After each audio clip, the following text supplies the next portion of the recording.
Hello, everybody. I am so excited to be here. I have a new microphone, so I hope you all can hear me.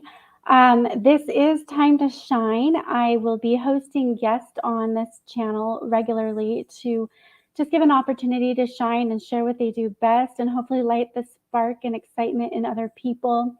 And I just wanted to start tonight for my first show to be by myself so that I could share a little bit of my heart and where this testimony time has come from. So I had been through this process without knowing it for years now. I began blogging about 10, 12 years ago. And through that, the Lord has just really strengthened my voice and strengthened the call in my life. And I've had encouragers teaching me how to start these live shows and how to host guests. So it's just been a process, and I'm really excited to invite people that have encouraged me and sparked me to be a part of this show. I have a great lineup coming up. I'll be having artists and musicians and some people that have changed their careers later in life, just dream goers and doers. And so that's what I wanted to talk today is about how to push through the uncomfortable. Often when we are growing, things are uncomfortable. And so, real quick, if you're watching this, I want to just ask you to take some time to share. Help me grow the page, like, follow, give some good shares. I also want to encourage you to join in on the conversation. If you throw something in the comment bar or the chat bar, I will see it and I will be able to communicate with you. So I really would like to just speak and talk about what is going on in our hearts. So right now, it has been just a really difficult season for so many people. And I have been asked a lot, how do you push through the struggle to reach your dreams? How do you keep going? I've also been asked, like, how do you know what your dreams are? Speaking of themselves, they don't know where to even start. I've lost in this chaos of everything. I lost the opportunity to dream. So I just wanted to just touch on that, even when we are in the process of dreaming, pursuing our dreams, our visions, putting the work to the metal, we need to be prepared for the ugly. There is an ugly season. It's work and it can get uncomfortable. And that's how we know we're growing, is when things get uncomfortable and we are being pushed to our limits. The topic tonight is pushing through the uncomfortable. So I was just, as I was praying about how to relay what's on my heart, I just started thinking about childbirth and how those birthing pains, the contractions are painful and uncomfortable. And if you don't push when the timing is right, you do not move and progress the way you should in the birthing process. And, my mom, she did not feel her contractions when she was delivering me. And she got to the point where she got so tired of arguing with them or them asking, that she's just like, yeah, I felt that. Yeah, I felt that. To the point where mom wasn't progressing and had to have a C-section. And so when I was giving birth to my children, when I had that birthing pain, I had to push, and there was progression in the process. So knowing that you're going to be uncomfortable, you're going to have to push through the uncomfortable. Growth is uncomfortable. You think about when you're a child and you're having those growing pains, when your body is growing quicker um, than the body is can. And so you feel that pain and that tearing, or when you're an athlete and you take yourself to the next level, it's uncomfortable. Another thing that we do struggle with when we try to reach our dreams is when it gets uncomfortable, we can lack focus, and the discomfort starts to be our focus.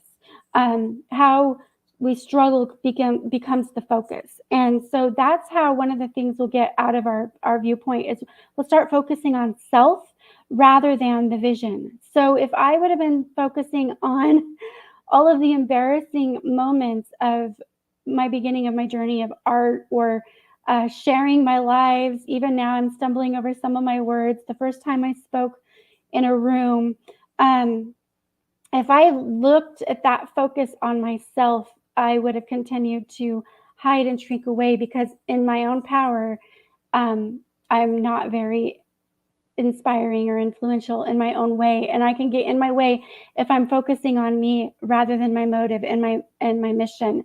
And my mission is to spark and inspire other people. And so find out what your focus is, what your mission is, why you're doing what you're doing, and take it off of yourself and your moment.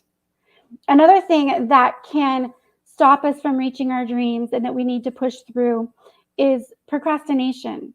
Um, I'm still working on writing that book that I started, I think, 7 years ago. I started a little chapter book for a friend's daughter that was homeschooling. She was a reluctant reader, and I wanted to send her a chapter at a time so that I could encourage her to read. And life got busy, and then I started putting it off, and then I started finding she grew and was no longer in that age group of that book. And so I just procrastinated to the point where it hasn't happened. And that is one of the biggest dream killers, is when you put it off for another day, because something always comes up on another day. Something always comes up on another day, whether it's finances or it's illness or it's busyness or it's somebody needs you. Something always comes up. So if you have a dream and a vision, you need to work on it and try not to give in to the procrastination. I often have to work on fighting the voices that come in my head of it's not good enough. You're not really called to do this. I really struggled with putting myself out there. It's not comfortable. And I had to fight the voices inside my own head to get beyond what I was hearing into what I know was placed in my heart and my call for me to do. It's kind of my Moses moment that I am called to do more than I feel capable at times. And so, the first time I got asked to do an art party, I was thinking the paint party would be just a few people. My very first paint party in person was over 30 people. And so, that wasn't comfortable. I hadn't done one in person with people before. I didn't know how it was going to turn out. And the voices in my head was saying it was going to just be awful. And it was the most freeing, wonderful experience of my life. So since then, I've done multiple large event paint parties. So just getting rid of those voices in our head. I have been a dreamer and a pursuer, even when I was sick, even when I was my most depressed. I always had a dream or a vision. And in fact, some of that led to my depression because I wasn't seeing anything going in fruition. I had all of these roadblocks. I wasn't fighting the voices. I did not focus on the things that I should be focusing on. And it's through that process that I realized that you can't let the dream and the vision die when things aren't happening the way you want to happen. Just like when you push a child in childbirth, it doesn't happen in your timing. That sweet moment of arrival happens when the timing is right. And it's work until you get to that moment. So a lot of people have asked me, like, well, what do you do when you're not seeing the dream? When is it time to give up? When is it time to let the dream go?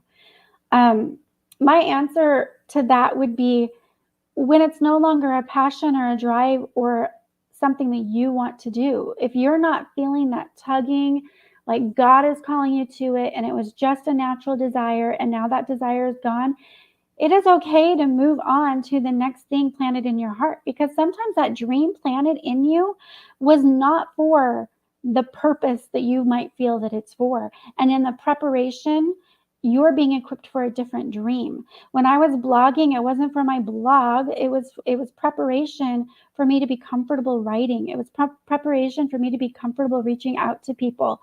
My very first starting was writing letters to strangers. I picked strangers' names out of a phone book, and I wrote encouraging letters, and they were always encouraging. So if you ever got a letter from a stranger that was not encouraging, it was not me. But I always wrote encouraging letters to strangers. That was the beginning of my writing. And through that, it's not that grew. It's not that I had 50,000 pen pals. It served its purpose, its season. It got me out of what was uncomfortable and moved me beyond uncomfortable with the push. And then I started blogging. And then when the blogging, I still blog. It's going to be linked to Time to Shine. Some of the things I talk about will be in the blog. But it was growth. That writing was growth. And so I just want to encourage you. I'm not seeing a whole lot of people on tonight, and that's okay. But I just wanted to really encourage you to push beyond the uncomfortable, keep the work going, just like that athlete that's tired and striving and exhausted and it hurts. They keep going for their next level. And I just want to encourage you that for your dreams and your visions and your passions, they are worth pushing through the uncomfortable to your next level. So I would like to ask for anyone watching, you can just type it in your comments. What are some things that have been dropped in your spirit, in your knower that you would like to do? What is your dream, your passion?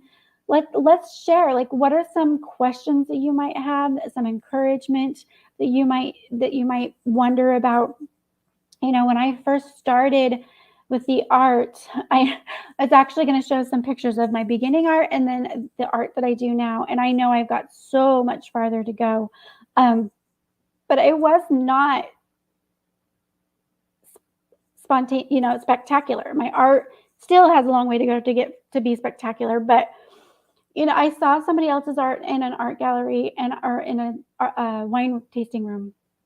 And I just felt this drop in my heart to ask. I thought it'd be so fun. It would be so fun to share my art and have an event and just ask. And I showed him my pictures, and this man was so encouraging and was like, "Yeah, bring your art in. Let's display your art, and you can do a live art night and have fun." And that was not comfortable. I have a tendency to like jump into something I want to do, and then all of a sudden, like, oh my gosh, what did I just commit to?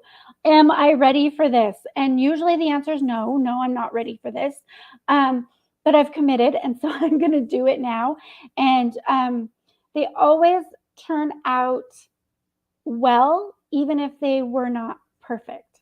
The moment, the experience is always worth it, even if the art wasn't perfect, even if the paint night wasn't perfect on my performance, even if this first live or 50,000 lives is not going to be perfect. The moment and the experience and the actual doing is life-giving. And the more you do, the more you actively pursue, the braver you get and the more life-giving you get. So I just want to encourage you. I'm not going to stay on long tonight. I will definitely have some guests. We have the grandbaby tonight, and she is doing a drum lesson with her grandfather. So I hear lots of laughter and joyful today. It has been so fun. She is such a sparker of joy. And so I'm just going to get off of here shortly to spend some time with her. But we will be having guests, and our guests will have more time to share their heart, share their vision, share their encouragement, share what they've done and how they've pushed through and their testimonies and any other thing on their heart. So if you would like to be a guest, I encourage you to email me at timetoshinewithsa@gmail.com. And you can visit shayanthony.com to see the blog. You can also contact me there. I have a Facebook page that you can follow, Time to Shine with Shaey Anthony.